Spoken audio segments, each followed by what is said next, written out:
नमस्कार सर, मैं बिजली विभाग से बोल रही हूँ। बताइए मैं आपकी क्या मदद कर सकती हूँ। मदद गई तेल लेने, पहले तुम लाइन दो। देखिए सर, मैं उस टाइप की लड़की नहीं हूँ। देखिए मैडम, मेरा कहने का मतलब ये है कि कल मेरा सुहागरात था और आप लाइन काट दिए।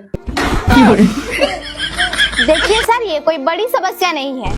अच्छा मैडम, ये कोई बड़ी समस्या नहीं है। कल वो मुझे छोड़कर भाग गई, अब तो मैं शादी तुमसे ही करूंगा।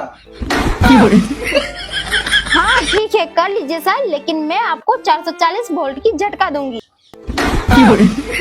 देखिए मैडम, आप टाइम टाइम पर लाइन मत काटा कीजिए। देखिए सर, सभी जगह लाइन देना पड़ता है, इसीलिए लाइन काटना पड़ता है। तो मैडम, हम जब भी टॉयलेट जाते हैं तुरंत लाइन कट जाता है, चल आधा टॉयलेट पेंट में ही हो जाता है। हाँ तो टॉर्च जला के किया करो। हाँ, आप सही सही टाइम पर लाइन दिया कीजिए। ठीक है।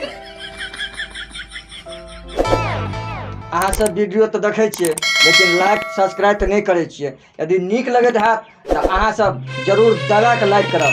धन्यवाद। biharmasti.in